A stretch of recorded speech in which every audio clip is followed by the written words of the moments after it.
الصلاۃ والسلام علیک یا رسول اللہ وعلی آلک واصحابک یا حبیب اللہ، الصلاۃ والسلام علیک یا نبی اللہ وعلی آلک واصحابک یا نور اللہ۔ خود پاک کے بے شمار فضائل و برکات ہیں۔ سرکار دو عالم صلی اللہ تعالی علیہ وسلم کا فرمان، من صلی علی عشرۃ اول النہار وعشرا من آخرہ نالتہ شفاعتی یوم القیامہ۔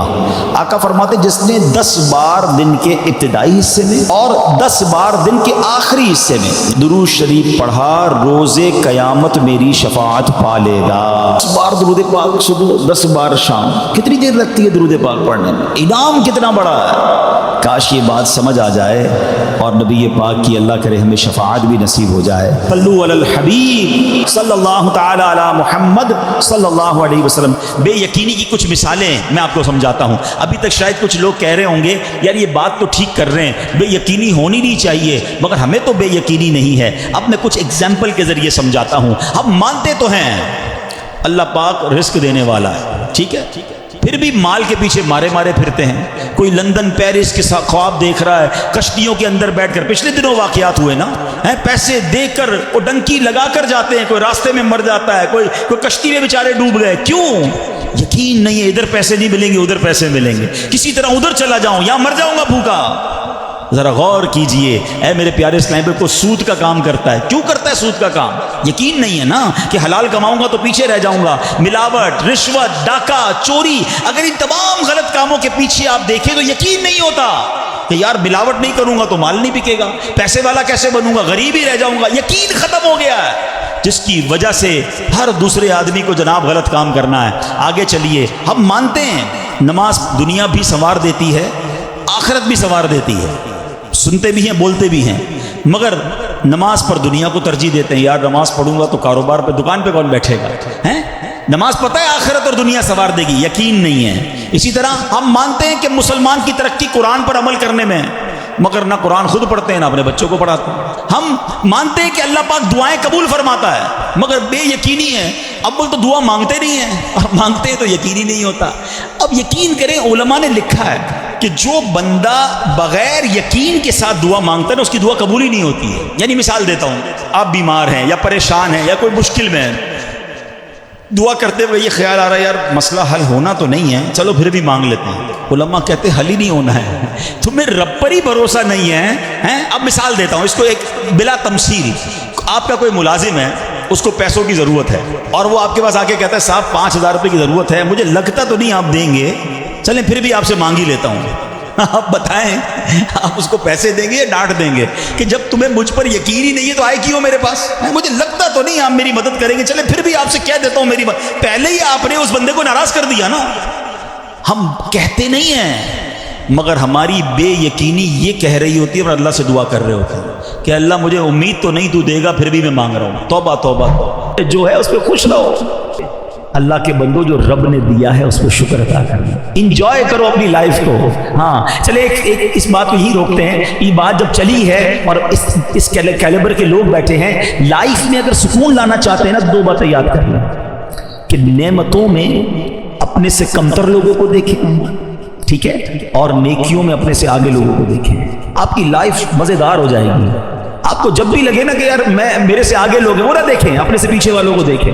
جھونپڑی میں لوگ رہ رہے ہیں، روڈوں پہ سو رہے ہیں، کھانے کو پیسے نہیں ہیں، گھر نہیں ہے، ہاسپٹل میں پڑے ہوئے ہیں، بڑی بڑی بیماریاں ہیں۔ ارے اللہ نے تو مجھے کروڑوں سے اچھا بنایا ہے، میں کیوں آگے والے کو دیکھ کر ٹینشن میں ہوں؟ پیچھے والوں کو دیکھو گے تو سجدے سے سر نہیں اٹھے گا۔ شکر کرتے کرتے زندگی گزر جائے گی اور انجوائے بھی کرو گے اپنی لائف کو۔ ہاں نیکیوں میں دیکھو، کمپٹیشن کرنا ہے، آئیے نا میں بتاتا ہوں۔ صحابہ کرتے تھے نا کمپٹیشن، بھول گئے آپ؟ حضرت عمر رضی اللہ عنہ آدھا مال لائے تھے، حضرت ابوبکر صدیق اپنے گھر کا سارا مال لے آئے۔ کیوں؟ کمپٹیشن تھا، نیکیوں میں آگے بڑھنا ہے۔ ہمیں اچھی گاڑی والے، پراڈو والے کو دیکھ کر تو خیال آتا ہے کہ میری کرولا کیوں رہ گئی؟ تمہیں تہجد گزار کو دیکھ کر خیال کیوں نہیں آتا کہ میں تہجد کب پڑھوں گا؟ یہ تہجد بھی پڑھتا ہے، یہ روز قرآن پڑھتا ہے، مجھے قرآن پڑھنا ہی نہیں آتا، یہ بزنس بھی کرتا ہے، دین کا کام بھی کرتا ہے، میں کب کروں گا؟ یہ والی ریس میں آ جائے نا کہ یہ اللہ کے قریب پہنچ رہا ہے، جنت کے محل بنا رہا ہے، دنیا کا بنگلہ بنا رہا ہے، اس کی ٹینشن ہے۔ ارے ڈیفینس میں 2000 گز کا بنگلہ بنا لیا، میں پیچھے رہ گیا. یہ کیوں نہیں دیکھتے کہ جنت میں اس کے کتنے محل بن گئے، میں کنگال رہ گیا؟ دیکھو نا نیک لوگوں کو، اور آ جاؤ اس ریس کے اندر، یہ انشاءاللہ تمہیں آگے لے جائے گی. اور ایک اور بات میں آپ کو بتا دوں کہ جو آپ کے پاس ہے نا اس پر انجوائے کرنا سیکھیں، ورنہ لائف بے مزہ ہو جاتی ہے. میں آپ کو سمجھاتا ہوں اس بات کو. ایک بادشاہ تھا، وہ بڑا پریشان رہتا تھا، بڑے پیسے تھے اس کے پاس، مگر نیند نہیں آتی تھی، ٹینشن بہت تھی. اپنے وزیر کو بلایا کہ یار بتاؤ تو صحیح کہ یہ اتنے پیسے، اتنا مال، اتنا سلطنت، نیند ہی نہیں آتی، عجیب سی کیفیت رہتی ہے. اور میں اپنے غلاموں کو دیکھتا ہوں یہ بڑے مزے میں مستی مذاق کر رہے ہوتے ہیں، رات کو سکون کی نیند سو جاتے ہیں، زمین پہ ہی سو جاتے ہیں، مجھے نرم بستر پر نیند نہیں آتی. میرے اور ان میں فرق کیا ہے؟ یہ اتنا انجوائے کیوں کر رہے ہیں لائف کو، میں پریشان کیوں؟ اس نے کہا بادشاہ سلامت، یہ بات آپ کو 99 نمبر کے فارمولے سے سمجھ آئے گی. یہ کون سا فارمولہ ہے؟ کبھی سمجھاتا ہوں. اس نے ایک غلام کو بلایا، ادھر آؤ. بادشاہ سلامت آپ اس کو 100 اشرفیاں تحفے میں دے دیں. بادشاہ تھا، اس کے لیے 100 اشرفیاں کیا چیز ہیں. 100 اشرفیوں کی تھیلی منگوائی، وزیر کے ہاتھ میں دی. اس وزیر نے کیا کیا، چپکے سے اس کے اندر سے ایک اشرفی نکال کے جیب میں رکھ دی. اچھا مبارک ہو. اس غلام کی تو لاٹری لگ گئی، زندگی میں ایک اشرفی نہیں دیکھی تھی، 100 اشرفیاں. او جناب گھر گیا، خوشی خوشی سارے گھر والوں کو، بچوں کو جمع کیا، بیوی کو بلایا، مبارک ہو مبارک ہو. کیا ہوا؟ 100 اشرفیاں بادشاہ نے دی ہیں، اپنی تو زندگی بن گئی. سارے بچے خوش، وائف بھی خوش. بچے کہتے ہیں ابو اشرفیاں دکھائے تو اسی ہوتی کیسی، ہم نے دیکھی نہیں آج تک. تھیلی کھولی اور اشرفیاں اس نے نکال دی. کہا ابو ہم گن لیں؟ یا گنو. بچوں نے گننا شروع کی. کتنی نکلی؟ 99. ایک تو رکھ لی تھی نا اس نے. کہا ابو یہ تو 99 ہیں. کہا نہیں نہیں، بادشاہ نے دی ہیں 100 ہوتی ہیں، پوری 100 ہوں گی، گنو تو میں گننا نہیں آتا. پھر گنی 99. بیوی نے کہا ہٹو ہٹو میں گنتی ہوں، بچوں کو گننا نہیں آتا. بیوی نے گنی، نکلی 99. شوہر نے کہا تم سب ہٹو، تمہیں گنتی نہیں آتی، میں گنتا ہوں. نکلی 99. اب بیوی کہتی تم ہوئی ایسے، 100 دی ہوں گی تم نے، راستے میں گرا دی ہوگی. بچے کہتے ہیں وہ ایک اشرفی شارٹ کرایا، پتہ ہے ایک اشرفی کتنے کی ہوتی ہے، اس سے تو کتنے کام بن جاتے. نہیں نہیں ادھر ہی ہوگی. بستر اٹھایا، ٹیبلیں اٹھائیں، پورا گھر اتھل پاتھل. ساری رات اسی میں گزر گئی کہ وہ ایک کدھر گئی. صبح آیا وہ غلام بادشاہ کے دربار میں، آنکھیں سوجی لال، جو روز سکون سے سوتا تھا. وزیر نے کہا کیا ہوا تمہیں؟ کہا بادشاہ سلامت بڑا مسئلہ ہو گیا. کیا ہوا؟ آپ نے تو 100 دی ہوں گی لیکن ہوا یہ گھر گیا تو 99 نکلی تھی.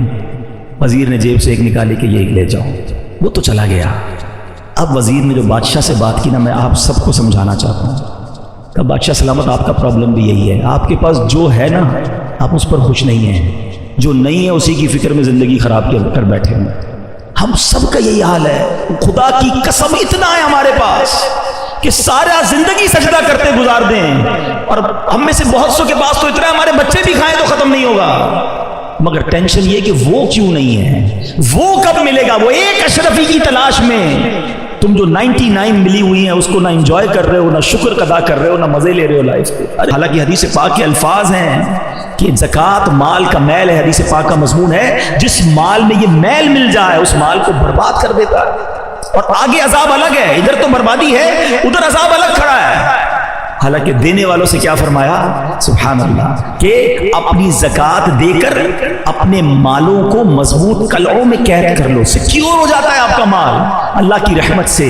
اور ایک کتنی خوبصورت حدیث ہے کہ اللہ کے حبیب فرماتے ہیں کہ رب فرماتا ہے، حدیث قدسی ہے کہ اے ابن آدم، حدیث پاک کا مضمون ہے، اپنا مال میرے پاس جمع کروا دے. اللہ کہہ رہا ہے اے میرے بندے اپنا مال میرے پاس جمع کروا دے، نہ جلے گا، نہ ڈوبے گا، نہ کم ہوگا.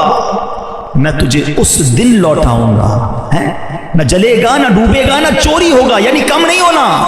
اور میں تجھے اس دن لوٹاؤں گا جس دن تجھے ایک ایک نیکی کی ضرورت ہوگی. اللہ اکبر. وہ دن کون سا ہوگا؟ جب بیٹے کو ماں بھی مدد نہیں کرے گی، باپ کو بیٹا بھی جواب نہیں دے گا. نفسا نفسی کا دور ہوگا. ایک گناہ کوئی لینے کے لیے تیار نہیں ہوگا، ایک نیکی کوئی دینے کے لیے تیار نہیں ہوگا. اور اللہ کے یہاں وہ تمہارا ڈپازٹ جمع ہوگا. جب رب فرماتا ہے میں تمہیں اس دن دوں گا جس دن تمہیں ایک ایک نیکی کی ضرورت ہوگی. پھر خرچ کرنے میں سوچیں. رمضان سخاوت کا مہینہ ہے، رمضان عطاؤں کا مہینہ ہے، اور آپ بانٹے جائیں. اگر زکوٰۃ دے بھی دی نا اور نیکی کا کوئی اور کام آ گیا اور دے دیں. اور یہ بھی حدیث پاک کے الفاظ ہیں کہ گن گن کر خرچ نہ کرو. ورنہ وہ رب کریم بھی تمہیں گن گن کر عطا فرمائے گا۔ نیکی کا کام آ گیا ہے، زکوٰۃ دے چکے، ارے لوگ کہتے ہیں بس ہو گئی بھائی زکوٰۃ، اگلے سال آنا، ارے اللہ تمہیں دیے جا رہا ہے، ادھر سے تو بریک نہیں لگا جو اللہ کی طرف سے عطا ہو رہی ہے، تم بھی دیے جاؤ، اللہ اور عطا فرمائے گا۔